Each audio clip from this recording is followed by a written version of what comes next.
نحمده ونصلي على رسوله الكريم اما بعد فاعوذ بالله من الشيطان الرجيم بسم الله الرحمن الرحيم رب اشرح لي صدري ويسر لي امري واحلل عقدة من لساني يفقهوا قولي۔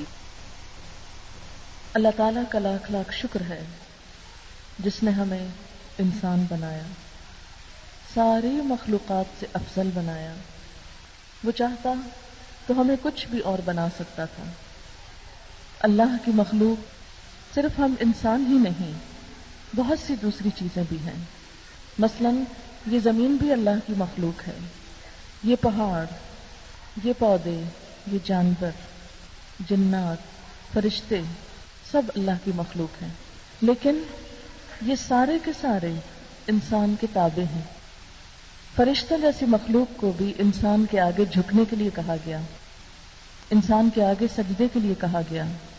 تو اس سے کیا پتہ چلتا ہے کہ ان تمام چیزوں میں سے، یعنی پہاڑوں، پودوں، جانوروں، جنات اور فرشتوں میں سے سب سے اعلیٰ مخلوق فرشتے ہیں، لیکن فرشتوں کو بھی انسان کے آگے جھکایا گیا، جو اس بات کی دلیل ہے کہ انسان فرشتوں سے بھی بہتر ہے، اور فرشتے بھی انسان کی خدمت کر رہے ہیں۔ اللہ چاہتا تو ہمیں کوئی پہاڑ بنا کے کہیں کھڑا کر دیتا، ہم کیا کر سکتے تھے؟ وہ چاہتا تو کوئی درخت بنا دیتا اور اس کی لکڑی کاٹ کے جلا دی جاتی اور اس کا کوئی وجود باقی نہ رہتا۔ وہ چاہتا تو کسی چیونٹی کی شکل میں پیدا کر دیتا، کوئی کیڑے مکوڑے بنا دیتا، کتا بلی بنا دیتا، کوئی گدھا گھوڑا بنا دیتا، ہم کیا کر سکتے تھے؟ لیکن اس نے ہمیں انسان بنایا۔ یہ جانور جن سے انسان گوشت حاصل کرتا ہے، یہ کس کے لیے؟ جن پہ سواری کرتا ہے، یہ کس کے لیے؟ سمندر کو مسخر کیا کس کے لیے؟ انسان کے لیے۔ ہواؤں کو مسخر کیا انسان کے لیے، سب کچھ انسان کے لیے۔ تو پھر انسان کس کے لیے؟ اگر سب کچھ انسان کے لیے تو انسان کس کے لیے؟ صرف اپنی منمانی کرنے کے لیے، صرف اپنی خواہشات پوری کرنے کے لیے، صرف اپنے نفس کی مرضی پوری کرنے کے لیے، صرف کھانے پینے کے لیے، صرف دنیا کے چند کام کرنے کے لیے؟ نہیں، انسان اس سے آگے کسی اور کام کے لیے بنایا گیا۔ کھاتے پیتے تو جانور بھی ہیں، بھیڑ بکری گھوڑا گدھا سب کھاتے ہیں۔ اسی طرح بچے وہ بھی پیدا کرتے ہیں، ان کا بھی رہنے کا کوئی ٹھکانہ ہوتا ہے۔ اڑنا تو چڑیا بھی جانتی ہے، تیرنا تو مچھلی بھی جانتی، ہم سے زیادہ اچھی ڈبکیاں لگاتی۔ پھر انسان کا کام یا انسان کی قابلیت بس یہی کہ وہ کھا پی لے، یا اپنی نسل بڑھا لے، یا اپنا گھر بنا لے، یا اس پر فخر کرے کہ اس نے جہاز بنا لیے ہیں اور وہ اڑنے لگ گیا ہے، یا وہ سمندروں کے اندر غوطہ خوری کر رہا ہے۔ نہیں، انسان اپنے رب کے لیے۔ اللہ تعالیٰ فرماتے ہیں وَمَا خَلَقْتُ الْجِنَّ وَالْإِنسَ إِلَّا لِيَعْبُدُونَ، میں نے جن و انس کو اس لیے پیدا کیا ہے کہ وہ میری عبادت کریں، میرے آگے جھکیں، میری فرما برداری کریں۔ انسان میں اور باقی ساری مخلوق میں جو بڑا فرق ہے وہ عقل کا ہے۔ باقی مخلوق کے پاس ایسی عقل نہیں جیسی انسان کے پاس ہے، اسی لیے ہم اس عقل کی وجہ سے جو سنتے ہیں اس کو بھی سمجھتے ہیں کیا کہا گیا، جو دیکھتے ہیں اس کو بھی سمجھتے ہیں۔ تو ہمارے دیکھنے میں اور بھیڑ بکری کے دیکھنے میں فرق ہونا چاہیے۔ بھیڑ بکری جو اس کو کھانے کی چیز ملتی ہے وہ کھانے لگ جاتی ہے، اس کو یہ نہیں پتا چلتا یہ حلال ہے حرام ہے، یہ اس کی اپنی ہے یا کسی اور کا باغ ہے۔ اگر انسان بھی یہی کام کرے تو جانور ہی ہو گیا نا، کہ اسے نہ پتا ہو کہ میری اپنی ہے کسی کی ہے، میرا حق ہے نہیں ہے۔ پھر اسی طرح باقی مخلوق کو بھی آپ دیکھیں کہ ان میں سے کئی بڑی طاقتور ہیں، لیکن انسان کے پاس اللہ نے جو طاقت دی، اس قوت یعنی اس عقل کے ساتھ وہ ان بڑے بڑے طاقتور جانوروں کو مسخر کر لیتا ہے۔ ویل مچھلی کتنی بڑی ہوتی، اتنی بڑی کہ پوری بلڈنگ سے بڑی آپ سمجھ لیں، اتنی اونچی لمبی چوڑی۔ اگر ایک ویل مچھلی اس کے اندر ڈالنی ہو تو شاید وہ اس گھر کے اندر نہ سمائے، اتنی بڑی بڑی ہوتی ہیں، لیکن انسان ان کو قابو کر لیتا ہے، پکڑ لیتا ہے. ہاتھی کتنا بڑا ہوتا ہے لیکن انسان اس کو اپنے قابو میں رکھتا ہے، اس کے اوپر سواری کرتا ہے. اسی طرح شیر کو آپ دیکھیں، کتنا سخت جانور ہے کہ پھاڑ کھائے، لیکن اللہ نے عقل جو انسان کو دی تو شیر کو بھی مسخر کر لیتا ہے. سانپ کتنا زہریلا جانور ہوتا ہے، آپ نے دیکھا ہوگا وہ سانپ کا تماشا جو کراتے ہیں بچوں کو دکھاتے ہیں، تو کس طرح اللہ نے اس کو انسان کے قابو میں کر دیا. تو یہ ساری چیزیں کس وجہ سے ہو رہی؟ اس عقل کی وجہ سے ہو رہی ہیں. یہ عقل کائنات کی سب سے بہترین چیز ہے، لیکن اگر کسی انسان کو جو اللہ نے عقل دی ہے وہ عقل استعمال نہیں کرتا اور اپنے رب کو نہیں پہچانتا اور اپنی خوشی اور مرضی سے اپنے رب کی بات نہیں مانتا، تو پھر اللہ کے نزدیک ایسے انسان جانوروں سے بھی بدتر ہے. فرمایا ان شر الدواب عند اللہ الصم البکم الذین لا یعقلون. اللہ کے نزدیک بدترین جانور وہ انسان ہیں جو بہرے ہیں، گنگے ہیں، عقل سے کام نہیں لیتے. یعنی نہ وہ اللہ کو پہچانتے ہیں، نہ وہ اللہ کا ذکر کرتے ہیں، نہ وہ اللہ کی بات سمجھتے ہیں، اور اپنی خواہشات کے اوپر جیتے ہیں. بس ان کو نہیں پتا ان کے رب کو کیا پسند ہے اور کیا نہیں پسند. وہ صرف اپنی ذات کے خول میں لپٹے ہوئے ہیں، صرف اپنا فائدہ جانتے ہیں. تو اس لیے اللہ تعالیٰ کے نزدیک اگر کوئی شخص عزت پانا چاہتا ہے تو اس کے لیے کیا ضروری ہے کہ وہ اللہ کی ہستی کو پہچانے، اللہ کی ذات کو پہچانے اور اللہ کا حق دے. جو اللہ تعالیٰ ہم سے چاہتے ہیں اس کو پورا کرے. ہم دیکھتے ہیں کہ اللہ تعالیٰ ہم سے کیا چاہتے ہیں، کیونکہ ایک اگر گدھے کے سامنے آپ کھڑے ہو کے کہیں نا پڑھو کلمہ لا الہ الا اللہ، اگر آپ سارا دن ٹیپ لگا دیں نا اس کے سامنے تو شام کو اگر آپ اسے کہ سناؤ وہ نہیں سنا سکتا. اور اگر وہ بول ہی پڑے نا اس کو یہ نہیں پتا ہوگا اس نے کیا کہا. جو بولنے والا طوطا ہوتا ہے تو وہ جو کچھ سنتا ہے وہ وہی بولتا رہتا ہے. ابھی میں کہیں گئی بھی تھی باہر تو وہ سب گھر والے کام کرتے تو انہوں نے ایک بولنے والا طوطا پالا ہوا تھا. تو ہوا یہ کہ طوطا بولا، میں نے سمجھا فون کی گھنٹی بجی، تو میں جلدی سے فون کی طرف، انہوں نے کہا نہیں یہ طوطا آواز نکالتا ہے فون کی گھنٹی، کیونکہ ہم سب گھر پہ نہیں ہوتے، یہ پیچھے سے فون کی گھنٹیاں بجتی یہ سنتا رہتا ہے اور یہ اسی طرح کی آواز نکالنے لگ گیا بالکل فون کی گھنٹی جیسی. تو میں نے کہا کہ اب دیکھیں کہ یہ ہر وقت یہی سنتا ہے، جیسے ہمارے ہم میاں مٹھو کہتے ہیں اس کو تو وہ بولنے لگتا ہے. اب یہ کہ انسان جو ہے وہ میاں مٹھو تو نہیں ہے نا کہ اپنی عقل استعمال کیے بغیر جو سنے وہی بولنا شروع کر دے. اس کو اللہ نے جو عقل دی ہے اسے استعمال کر کے اس نے اللہ کو پہچاننا ہے، اللہ کی مرضی معلوم کرنی ہے اور اس کی مرضی پہ چلنا ہے. یہ ہے انسان کا کام. اللہ تعالیٰ نے ہمیں جو پیدا کیا اتنا کچھ کھلایا پلایا. یہ جو زمین ہے نا یہ بچھا ہوا دسترخوان ہے جس پہ پھل بھی اگے ہوئے ہیں، سبزیاں بھی لگتی ہیں، اناج بھی لگتا ہے، پانی بھی ہوتا ہے. ایک دسترخوان تو وہ ہے نا یہ ساری چیزیں اکٹھی کر کے سامنے ہم رکھ لیتے ہیں، اور ایک بڑا دسترخوان ہے جو پوری زمین پہ پھیلا ہوا ہے، کہیں سے کچھ اگ رہا ہے، کہیں سے کچھ آ رہا ہے، کہیں سے کچھ نکل رہا ہے، پھر وہ ہم سب جمع کر کے سامنے رکھ کے کھا لیتے ہیں.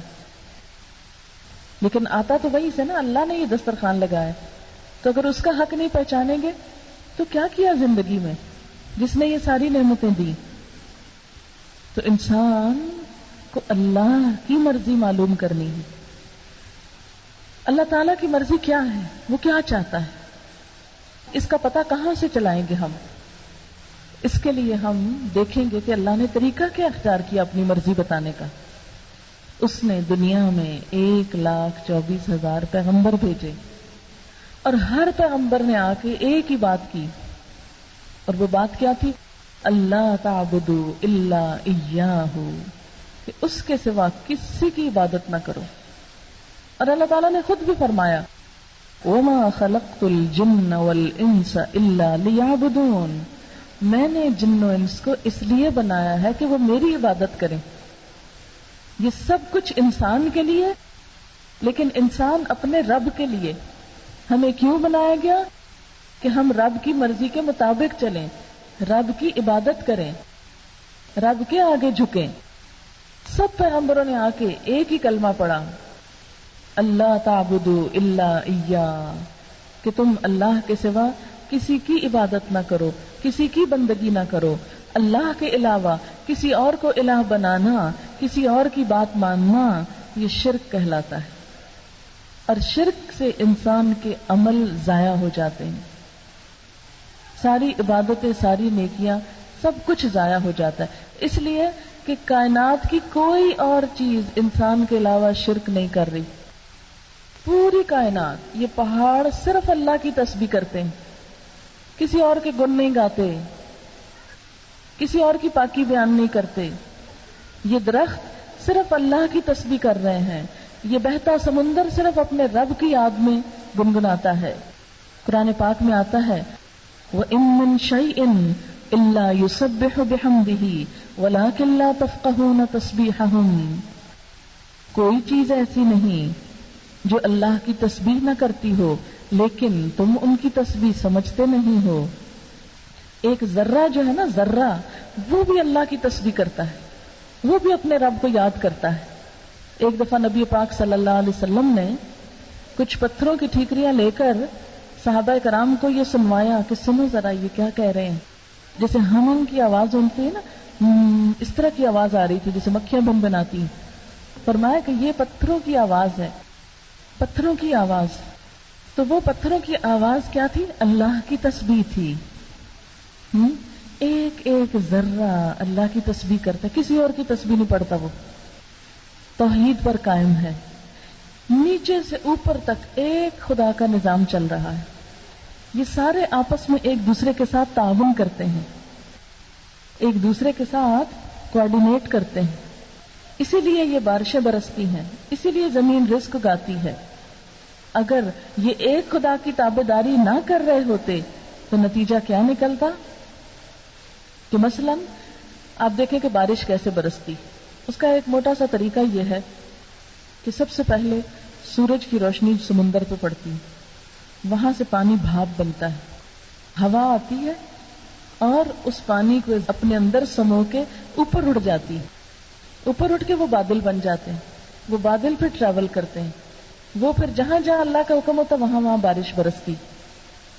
اب آپ دیکھیں، اگر ایک خدا کی حکومت نہ ہو ان سب چیزوں پر، اور جیسے مشرک کہتے ہیں مختلف جو بت بنے ہوئے ہیں، یہ ہوا کا دیوتا ہے، یہ سورج دیوتا ہے، یہ سمندر کا دیوتا ہے. کبھی آپ نے یہ باتیں سنی ہی ہوں گی. یہ جو ہندو مختلف بت پوجتے رہتے ہیں نا، ان کے یہاں بھی یہ صحت کا، یہ بیماری کا ہے، یہ رزق کا ہے، یہ قسمت کا، یہ اولاد کا، یہ فلانے کا، یہ فلانے کا. انہوں نے سارے شعبے تقسیم کر رکھے ہیں مختلف لوگوں کے درمیان.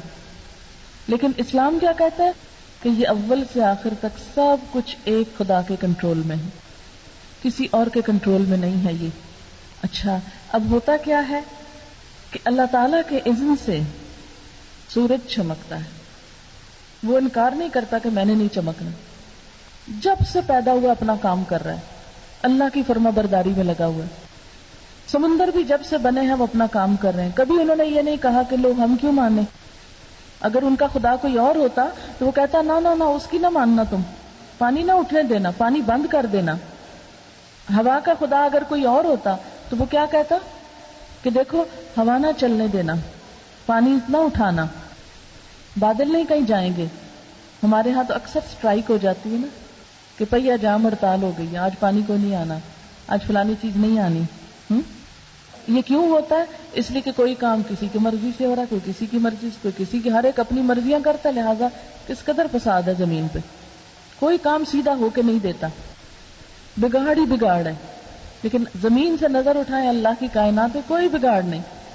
اللہ تعالیٰ قرآن پاک میں فرماتے ہیں فرجع البصر، اپنی نگاہ دوڑاؤ، ثم ارجع البصر، پھر نگاہ پلٹاؤ.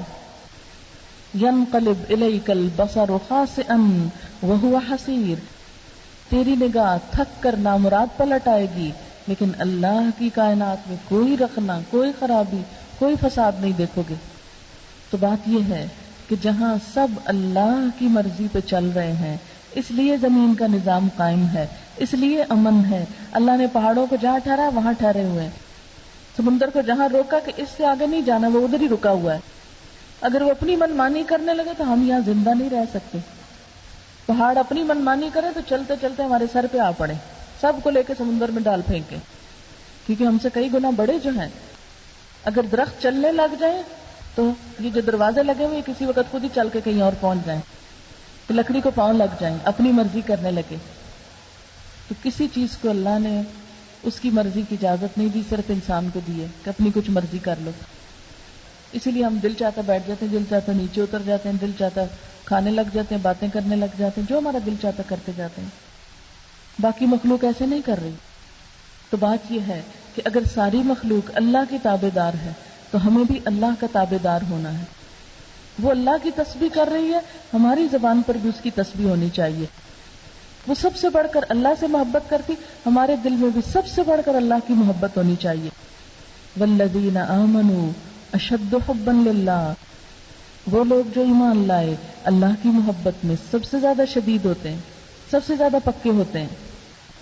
دیکھیں کہ اللہ تعالیٰ نے ہمارے لیے قرآن پاک میں سب سے پہلی سورت جو اتاری ہے نا، اس میں آتا ہے ایاک نعبد و ایاک نستعین، صرف تیری ہم عبادت کرتے ہیں، صرف تجھ سے ہم مدد چاہتے ہیں۔ اہدنا الصراط المستقیم، ہمیں سیدھا رستہ دکھا۔ اچھا، اب ہم سب کیا کر رہے ہیں؟ سیدھے رستے کے اوپر چل رہے ہیں۔ شرک کیا ہے؟ اس رستے سے ادھر ادھر چلے جانا۔ اچھا، کوئی بھی شخص جو کسی کام سے جا رہا ہو، مثلاً آپ کام پہ گئے، صبح گھر سے نکلے، 20 میل دور گئے، پھر شام کو آپ نے گھر آنا ہے۔ گھر پہنچنے کے لیے کیا ضروری ہے؟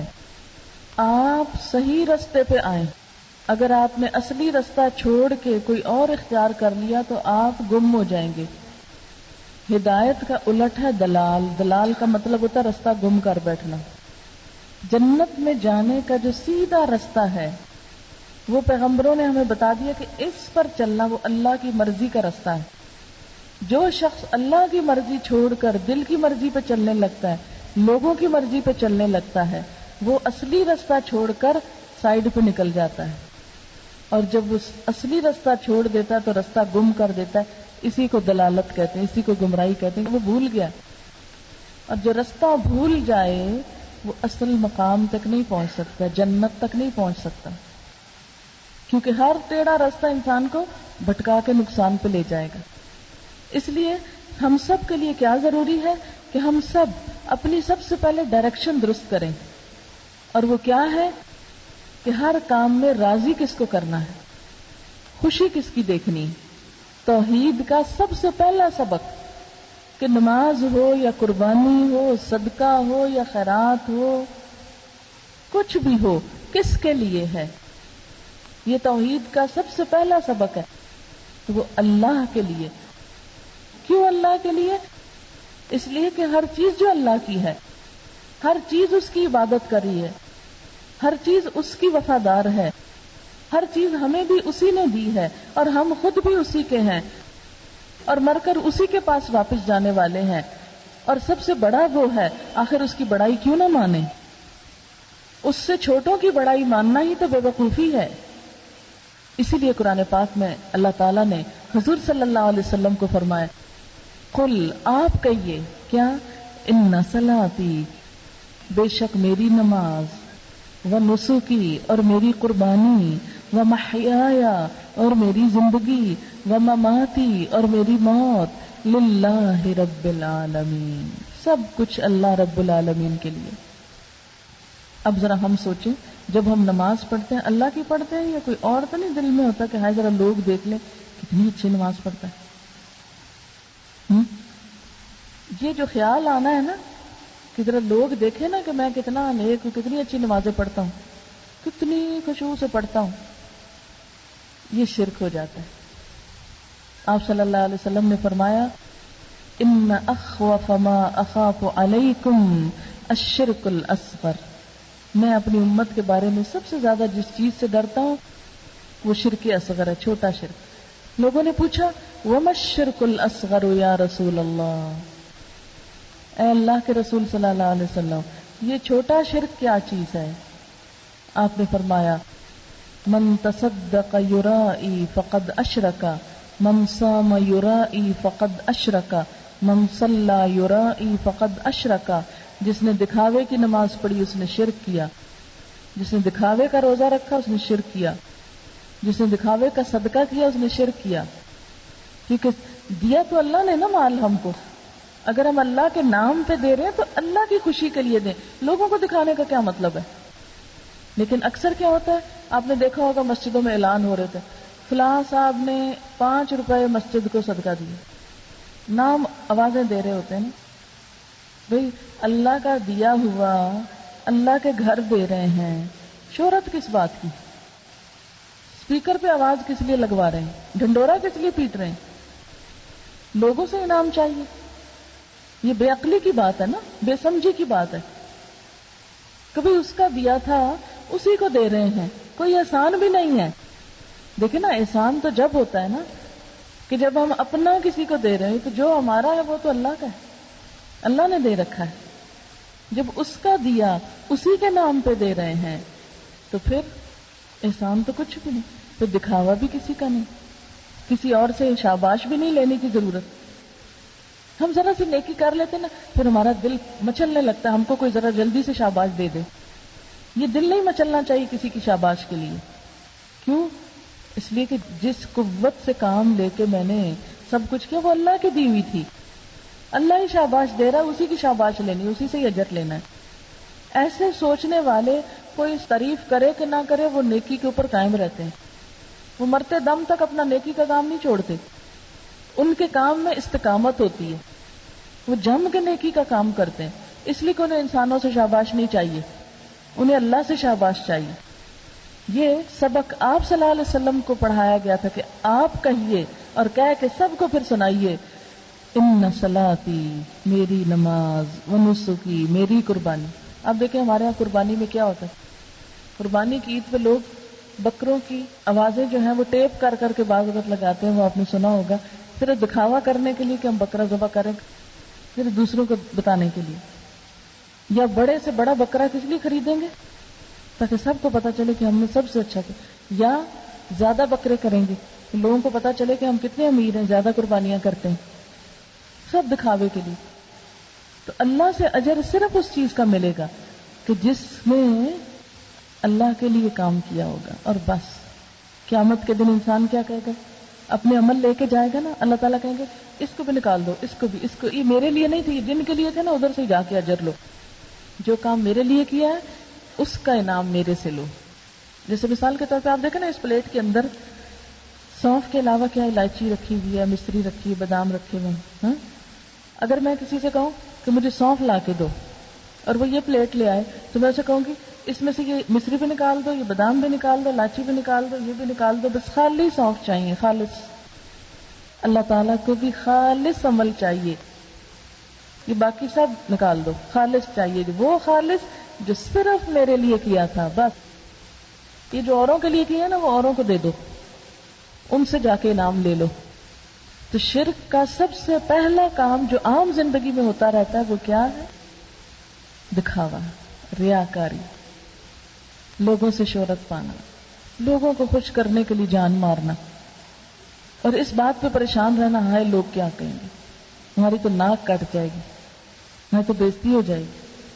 آپ اپنی طرف سے خلوص سے، محبت سے، اچھے طریقے سے جو ہو سکتا کر دیں، اور جو نہیں ہو سکتا اس پہ صبر کر لیں. اور لوگ جو دل ان کا کہے کرتے رہیں، کیونکہ ہم نے لوگوں کے لیے کیا جو نہیں. ایسے لوگ کبھی بے سکون نہیں ہوتے، کیونکہ جس کے لیے کیا اس نے 7 پردوں میں دیکھ لیا، اس نے اندھیرے میں دیکھ لیا، اس نے ہر جگہ دیکھ لیا اور اجر بھی لکھ لیا. لوگ کیا کرتے ہیں؟ تھوڑی دیر دیکھ کے کہتے ہیں واہ واہ، اور اس کے بعد گھر چلے جاتے ہیں اور ان کو یاد بھی نہیں رہتا کہ کیا کس نے کیا تھا. ان کے لیے جو بھول جاتے ہیں پھر یاد کرانا پڑتا، وہ یاد ہے وہ جو فلاں شادی پہ یہ اور یہ ہوا تھا، اتنے جوڑے تھے، اتنے کپڑے تھے، اتنا فلانی چیز تھی. کیونکہ ہمارے یہاں خاص طور پہ شادیوں میں بڑا دکھاوا ہوتا ہے، جہیز اٹھا اٹھا کے اس طرح دکھاتے ہیں یہ چائنا کا سیٹ ہے، یہ جاپان کی مشین ہے. کن چکروں میں ہم پڑے ہیں نا مسلمان. اسی لیے ہماری نمازوں میں مزہ کوئی نہیں، کیونکہ ہمیں فکر ہوتی ہے ہم نے لوگوں کو دکھانا ہے. سارا بازار ڈھونڈیں گے، یہ نہیں چاہیے، یہ چاہیے، اور وہ نہیں مل رہی تو سارا سارا دن بازاروں میں خواری کرتے رہیں گے تاکہ وہ ملے کہ ہم لوگوں کو دکھائیں ہم نے کیا دیا. اچھا، پھر اس دکھاوے کے لیے ہم نے حلال حرام کی تمیز مٹا دی. بس مال ملنا چاہیے، چاہے شوہر رشوت لے کے آئے، چاہے وہ سود لے کے آئے، چاہے یتیم کا حق مارے، چاہے بہن بھائی کا گلا دبائے، چاہے وہ کسی کے مال پہ قبضہ کرے، کچھ کرے ہمیں چاہیے، کیونکہ ہم نے دکھانا ہے. کیونکہ اگر ہم غریب ہوں تو اللہ تعالیٰ کو تو ہم برے نہیں لگیں گے. حدیث میں آتا ہے کہ جو لوگ مسکین ہوں گے، جن کے پاس نہیں زیادہ، وہ جنت میں 500 سال پہلے پہنچ جائیں گے. وہ VIP ہوں گے وہاں. دنیا میں ان کو کوئی نہیں پوچھتا کہ وہ غریب تھے، لیکن قیامت کے دن وہ سارے مالداروں کو پیچھے چھوڑ کے سب سے آگے پہنچ جائیں گے. اس لیے حضور صلی اللہ علیہ وسلم نے دعا بھی سکھائی، اللہم احینی مسکینا وامتنی مسکینا واحشرنی فی زمرۃ المساکین. لیکن ہم دکھاوے اور نام نہاد چیزوں کو پسند کرتے ہیں تاکہ لوگوں میں عزت بنے. وہ بنتی ہے اور ذرا آپ دیکھیں نا، عزت بنانے میں کتنا ٹائم لگتا ہے اور خراب کرنے میں کتنی دیر لگتی، تھوڑی دیر کافی. کوئی بھی چیز بنانے میں بہت وقت لگتا، اور توڑنے میں ایک جھٹکا چاہیے. اس لیے اگر اللہ کے لیے کچھ کیا ہوگا تو نہ بننے کا فکر نہ بگڑنے کا فکر، کہ جو اس کے لیے کیا اس نے سمیٹ لیا. اللہ سے بڑھ کے کوئی حفاظت کرنے والا ہے نیک عمل کی؟ اللہ سے بڑھ کے قدر کرنے والا ہے؟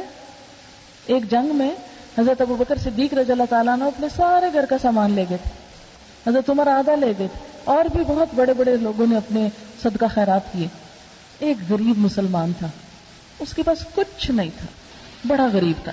اس نے کیا کیا؟ ساری رات ایک یہودی کا کنواں چلایا اور اس کے کھیتوں کو پانی دیا، اور ایک مٹھی بھر کھجور لے آیا. فرمایا سارا مال ایک طرف، یہ ایک مٹھی بھر کھجوریں ایک طرف. آپ صلی اللہ علیہ وسلم اتنے خوش ہوئے کہ وہ ڈھیر مال تھا اس کے اوپر رکھا، کیونکہ اس میں خلوص بہت شامل ہے، اس میں محبت بہت شامل ہے، اس میں محنت شامل ہے. ایک مسکین نے کل جائیداد لا کے دے دی ہے. اللہ تو بادشاہ نے اسے اس سے کوئی فرق نہیں پڑتا کہ کیا دیا. اس کی ساری جائیداد ایک مٹھی کھجوریں تھی، اس نے ساری اللہ کے نام پہ دے دی. اس کے لیے وہ بھی کافی. اللہ تعالیٰ تو یہ دیکھتا ہے.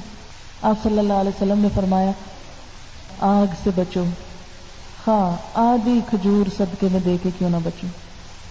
آدھی کھجور کا ایک ٹکڑا ہی کیوں نہ ہو، اس کا بھی صدقہ کر دو، کہ شاید یہی کل قیامت کے دن اتنا خلوص سے کیا ہو. کیونکہ بعض اوقات انسان کسی بھوکے کو دیکھتا ہے نا تو زیادہ نہیں ہوتا، کہتا اچھا چلو میں نے کھانا تو چلو کوئی نہیں، یہ اس کو دے دو، پتہ نہیں کب سے بھوکا ہے. اور وہ دے کے جو دل کو ٹھنڈ پڑتی ہے نا، یہی اصل صدقہ ہوتا ہے، جسے دے کے دل کو ٹھنڈ پڑ جائے، لطف آ جائے دینے کا. کہ کیا پتا قیامت کے دن وہ بڑے بڑے صدقے شاید نہ اتنے قبول ہوں جتنا یہ چھوٹا سا چھپا کے ایک ضرورت مند کو دیا ہوا، کسی مسکین یتیم کی حاجت پوری کی ہوئی. کیونکہ اللہ تعالیٰ تو خلوص دیکھتا ہے. اچھا ہمیں انسانوں میں بھی سب سے زیادہ اچھی چیز کیا لگتی ہے؟ خلوص اچھا لگتا ہے نا. ایک شخص جتنا مرضی خوبصورت ہو، اگر وہ مخلص نہیں، دھوکے باز ہے، تو آپ کو ذرا اچھا نہیں لگے گا. ایک شخص کتنا بھی مالدار ہو، لیکن اگر اس میں خلوص نہیں تو آپ دوسری دفعہ اس کے گھر نہیں جائیں گے. اس کی مالداری ہوگی اس کے لیے، ہمیں اس سے کیا. لیکن ایک جھونپڑی میں بھی فقیر ہے نا، لیکن محبت سے ملتا ہے، مخلص ہے، آپ کو سب سے اچھا وہ لگے گا. جہاں نظر آ جائے گا آپ رک جائیں گے، نہیں اس کو میں نے ملنا بڑا خلوص والا شخص. دکھاوا دنیا میں بھی پسندیدہ نہیں. ریاکاری اور دھوکہ، اگر پتہ چل جائے نا کہ دوسرا ہم سے دھوکہ کر رہا ہے، یہ دوسرے نے دل سے نہیں ہم سے محبت کی، ایسے ہی اوپر اوپر سے کر رہا ہے، تو ہم کہتے ہیں بس ادھر ہی ختم ہے. اسی طرح اللہ تعالیٰ بھی جب بندوں کو دیکھتا ہے، پرکھتا ہے، آزماتا ہے، الٹاتا ہے، پلٹاتا ہے. بالکل ایسے ہی جیسے ایک برتن خریدنے ہم جاتے ہیں نا، تو کیا کرتے ہیں، کچے برتن جو ہوتے ہیں مٹی کے، ان کو کھٹکا کے دیکھتے ہیں کہ پکے ہیں کہ کچے ہیں. یہ کچے ہوں گے تو ادھر ہی ٹوٹ پڑیں گے یا بول پڑیں گے، لیکن اگر پکا ہوگا تو کیا ہے، کام کا ہوگا، تو پھر آپ خریدتے ہیں. تو اللہ تعالیٰ جب اپنے کسی بندے کو اپنا بناتا ہے اس کو ٹھوک بجا کے نہیں دیکھتا کچا ہے کہ پکا ہے. کچا ہوگا تو ادھر ہی گر پڑے گا، وہ بیکار ہوگا. اور جس کو دو ڈنڈے بھی پڑ جائے، لیکن اگر وہ پکا ہوا، کام کا ہوا، تو وہ ٹوٹے گا نہیں، ختم نہیں ہوگا، وہ خریدا جائے گا، اس کی قیمت پڑ جائے گی، وہ چن لیا جائے گا. اللہ تعالیٰ اپنے نیک بندوں کو آزماتا ہے، سخت سخت آزمائشوں میں ڈالتا ہے کہ پھر بھی یہ میرے راستے پہ قائم رہتا ہے کہ نہیں رہتا. ہمارا حال کیا ہوتا ہے، ذرا سا کوئی نیکی کا کام کرے، مشکل آ جائے، ہم کہتے ہیں جس دن سے نماز شروع کی ہے مشکلیں آ گئی. اکثر لوگوں کو میں نے کہتے سن قرآن پڑھنا شروع کیا مصیبت پہ مصیبت آ رہی ہے، پتہ نہیں کیا ہوگا. اور کئی لوگ کہتے ہیں وظیفہ الٹ گیا. یہ ایک اور بات ہے عجیب و غریب، وظیفہ الٹا پڑ گیا ہے. کیا اللہ کا ذکر الٹا پڑ سکتا ہے؟ کتنی حیرت کی بات ہے نا. بعض اوقات کہتے ہیں نا اتنا نہ پڑھو دماغ خراب ہو جائے گا. یہ سب باتیں شیطان کی باتیں ہوتی. وہ کیا چاہتا ہے کہ بندے اللہ کی طرف نہ رجوع کریں. ساری ساری رات لوگ ناچتے ہیں، کوئی نہیں ان کو کہتا دماغ خراب ہو جائے گا بس کرو. سویر تک گانا بجانا ہوتا رہتا ہے، ڈانس بھی ہوتا ہے، اور سارے بیٹھے ہوتے ہیں، کرنے والے بھی نہیں تھکتے، دیکھنے والے بھی نہیں تھکتے، نہ ان کا دماغ خراب ہوتا کسی کا. لیکن اگر کوئی تہجد پڑھ کے اب سے تہجد پڑھنے لگ گئی ہے، اس عمر میں تہجد شروع ہو گئے، بس کرو. مائیں اپنی بیٹیوں کو روکتی، ڈر جاؤ گی، اعتکاف نہ کرنا، پتہ نہیں کیا بلا نظر آئے گی، ڈر جاؤ گی. تو یہ سارے شیطان کی پلائی ہوئی باتیں ہیں. یہ وظیفہ گرم ہوتا ہے، کہاں سے گرمی آ گئی؟ اس میں اللہ کا نام ہے. وہ بعض صورتیں گرم، یہ کدھر لکھا ہے؟ وہ تو لکھا ہے یہ مدنی ہے، یہ مکی ہے، یہ کہیں نہیں لکھا ہوا گرم ہے کہ ٹھنڈی ہے. یہ خود ساختہ دین بنایا ہوا ہم نے اپنی مرضی کا. یہ کہہ رہی ہے کہ آیت کریمہ کہتے ہیں گرم ہوتا ہے.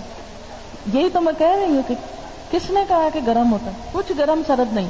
اصل بات یہ ہے کہ جب اللہ کا ذکر کیا جاتا ہے نا تو اس وقت شیطان بہکاتا ہے، کیونکہ جتنا آپ اللہ کی طرف جائیں گے اتنا وہ پیچھے بھاگے گا. آپ کہا ہے یہ کدھر جا رہا ہے، اس کو پکڑ لاؤ، کسی طرح اس کو چھڑا دو، بھلا دو. یہ سب کچھ کرے، اللہ کا ذکر نہ کرے. پھر وہ ڈراتا ہے، اور وہ کیا کہتا ہے؟ صدقہ کرنے لگے خوف دلاتا ہے، بھوکے مر جاؤ گے، تمہارے بچوں کا کیا بنے گا، خود کہاں سے کھاؤ گے، فلانی ضرورت کیسے پوری ہوگی. صحابہ کرام نے تو یہ نہیں سوچا. حضرت ابوبکر جب اپنا سامان اٹھا کے لے جا رہے تھے، انہوں نے بھی نہیں سوچا تھا کہ پیچھے کیا ہوگا. آپ کو پتا کہ اللہ کے رسول صلی اللہ علیہ وسلم ان سے پوچھا تھا گھر میں کیا چھوڑ کے آئے؟ انہوں نے کیا جواب دیا؟ اللہ اور اس کا رسول، ان کی محبت ہے، بس کافی ہے، یہ چیز کافی ہو جائے گی ان کو. اللہ رازق موجود ہے، اللہ زندہ ہے، ہمیشہ زندہ رہے گا. انسان تو ختم ہو جاتے ہیں، رزق کو انسانوں کے ہاتھ میں، تو اللہ کے ہاتھ. کمزوری ہمارے اپنے ایمان کی ہوتی، ہم جیسا اللہ کے بارے میں سوچتے وہ اسی طرح ڈال دیتا ہم کو. پھر اسی طرح ہم دیکھتے ہیں کہ شرک جو ہے سب سے بڑا گناہ. ابن مسعود پوچھتے ہیں یا رسول اللہ صلی اللہ علیہ وسلم سب سے بڑا گناہ کون سا ہے؟ فرمایا اللہ کے ساتھ کسی کو شریک کر لینا، یعنی اللہ کی مرضی کے ساتھ کسی اور کی مرضی، اس کی ذات کے ساتھ کسی اور کی ذات. اچھا ہمارے ہاں بھی یہ باتیں مشہور ہیں نا، اولاد نہ ہو فلانے دربار پہ جاؤ اولاد ہوگی. کتنی عام ہے یہ بات. رزق نہ ہو تو فلانی جگہ پہ جاؤ. اس کا مطلب کیا اللہ تعالیٰ نعوذ باللہ عاجز ہو گئے؟ اللہ کی رسی کو پکڑو. ایاک نعبد، صرف تیری ہم عبادت کرتے ہیں. وایاک نستعین، صرف تجھ سے مدد چاہتے ہیں، کسی اور کی مدد نہیں چاہیے ہم کو. حضرت معاذ کی حدیث میں ہے کیا تم جانتے ہو کہ خدا کا حق بندوں پہ کیا ہے؟ یہ کہ اسی کی عبادت کریں، کسی کو اس کی عبادت میں شریک نہ کریں. دوسری حدیث میں ہے کہ تم میں سے کوئی یہ نہ کہے جو خدا چاہے اور جو آپ چاہیں. ہمیشہ کیا کہنا چاہیے؟ بس جو اللہ چاہے. یہ نہیں کہنا چاہیے جو اللہ چاہے اور جو تم چاہو، نہ، یہ بھی شرک ہو جاتا ہے. بس جو اللہ چاہے، کیونکہ چاہت تو اللہ کی چلتی ہے نا، بندوں کی تھوڑی چلتی. ہمارے چاہنے سے کیا ہوتا ہے؟ قرآن پاک میں آتا ہے وما تشاءون الا ان یشاء اللہ، تمہارے چاہنے سے کچھ نہیں ہوتا جب تک اللہ نہ چاہے. طفیل بن سنجرہ حضرت عائشہ کے ستیلے بھائی تھے. کہتے ہیں کہ میں نے خواب میں چند یہودیوں کو دیکھا تو ان سے پوچھا کہ تم کون ہو؟ انہوں نے کہا ہم یہود ہیں. میں نے کہا افسوس تم میں بڑی خرابی ہے کہ تم عزیر کو خدا کا بیٹا مانتے ہو. انہوں نے کہا تم بھی اچھے لوگ ہو لیکن افسوس تم کہتے ہو جو خدا چاہے اور جو حضور صلی اللہ علیہ وسلم چاہے، تو یہ بھی تو شرک. پھر میں نصرانیوں کی جماعت کے پاس گیا، ان سے بھی پوچھا، انہوں نے بھی یہی جواب دیا. میں نے کہا افسوس تم مسیح کو خدا کا بیٹا مانتے ہو. انہوں نے جواب دیا کہ تم بھی تو حضور صلی اللہ علیہ وسلم کو اللہ کے ساتھ شریک کر دیتے ہو. ہمارے یہاں کتنا عام ہے جو اللہ چاہے جو رسول صلی اللہ علیہ وسلم چاہے، نہیں، صرف اللہ چاہے. پھر اسی طرح قرآن پاک میں آتا ہے حضرت عیسیٰ علیہ السلام کے بارے میں جن کو لوگوں نے خدا کا بیٹا بنا لیا. یہ جتنے عیسائی ہیں ان کا یہی شرک ہے نا. قرآن پاک میں اللہ تعالیٰ فرماتے ہیں حضرت عیسیٰ کی زبانی انی عبداللہ، میں اللہ کا بندہ ہوں. بیٹا نہیں ہوں، کون ہوں؟ بندہ ہوں، مخلوق ہوں.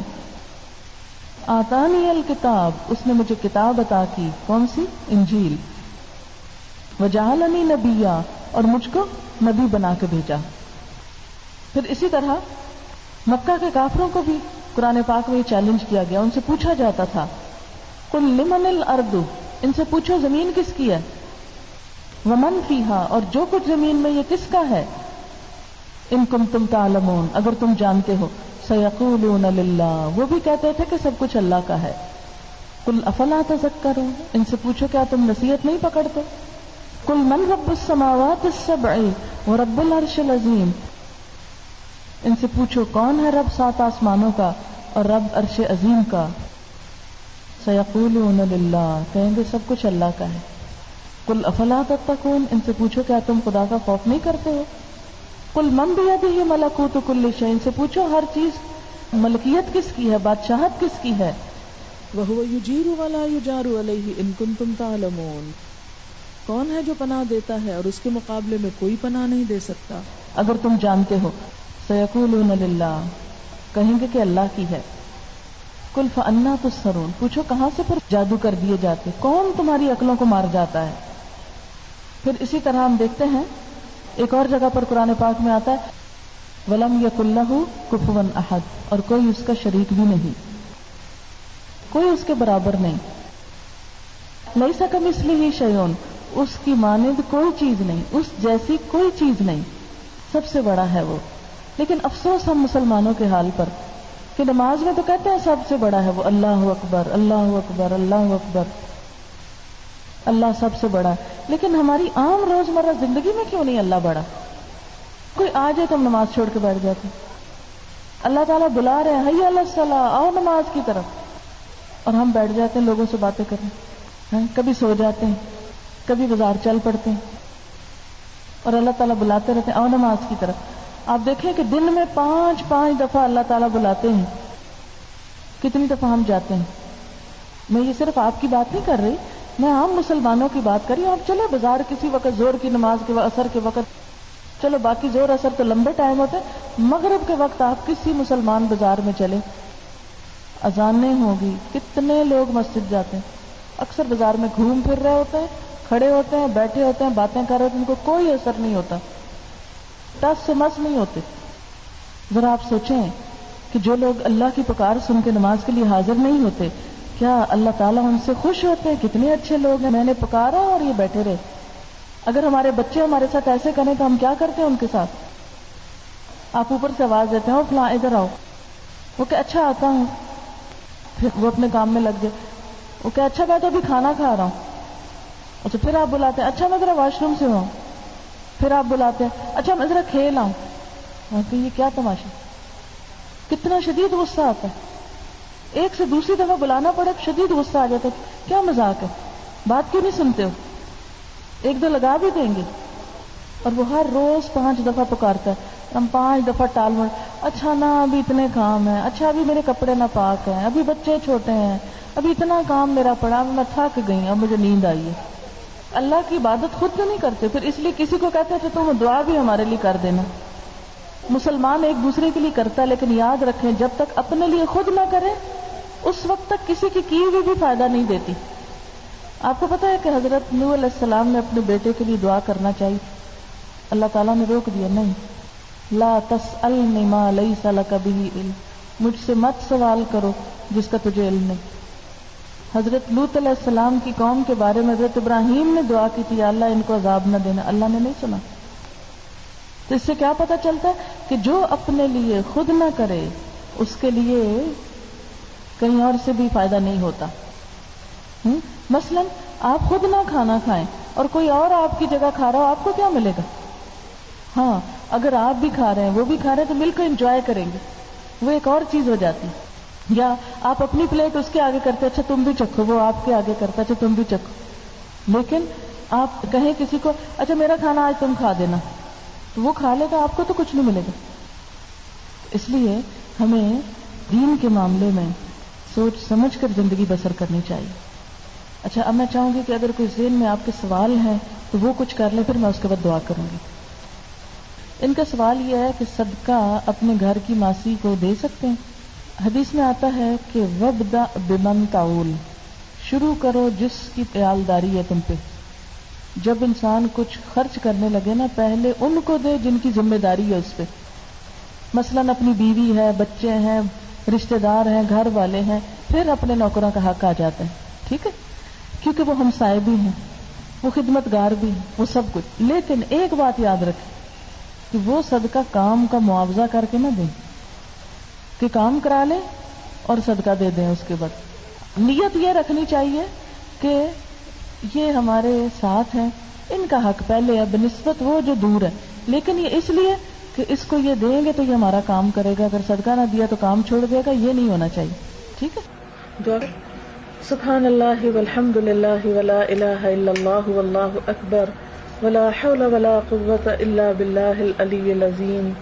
اللہم صل علی محمد وعلی آل محمد کما صلیت علی ابراہیم وعلی آل ابراہیم انک حمید مجید. اللہم بارک علی محمد وعلی آل محمد کما بارکت علی ابراہیم وعلی آل ابراہیم انک حمید مجید. ربنا آتنا فی الدنیا حسنۃ وفی الآخرۃ حسنۃ وقنا عذاب النار. ربنا لا تزغ قلوبنا بعد إذ هديتنا وهب لنا من لدنك رحمة إنك أنت الوهاب. ربنا هب لنا من أزواجنا وذرياتنا قرة أعين واجعلنا للمتقين إماما. يا حي يا قيوم برحمتك نستغيث لا إله إلا الله أنت الحليم الكريم. سبحان الله رب العرش العظيم والحمد لله رب العالمين.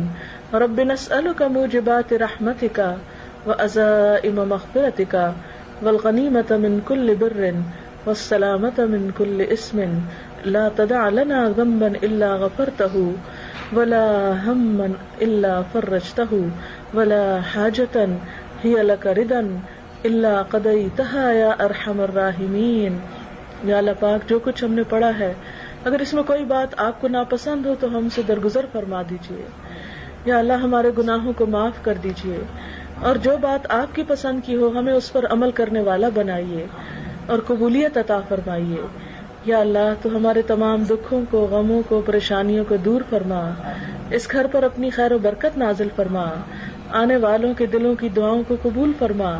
ہماری اولادوں کو ہماری آنکھوں کی ٹھنڈک بنا. یا اللہ تو ہم سب کو رزق حلال عطا فرما، حرام سے بچا. یا اللہ ہماری اولاد کو دنیا اور آخرت کی کامیابی عطا فرما، انہیں نیکی کی توفیق عطا فرما، برائیوں سے بچا. یا اللہ مسلمانوں کے دلوں کو جوڑ دے، ان سب کو ایک کر دے. ہمیں اپنا قرب نصیب فرما، ہمارا خاتمہ ایمان پر کرنا، مرتے وقت کلمہ نصیب فرمانا، اپنے صالح بندوں سے ملانا، آخرت کی منزلیں آسان کر دینا، موت کی سختیاں آسان کر دینا، قبر کے اندھیروں کو دور فرما دینا، اور جنت الفردوس کے اعلیٰ درجات عطا فرمانا.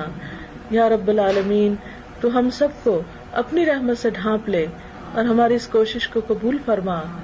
یا اللہ تمام بیماروں کو صحت کاملہ عطا فرما.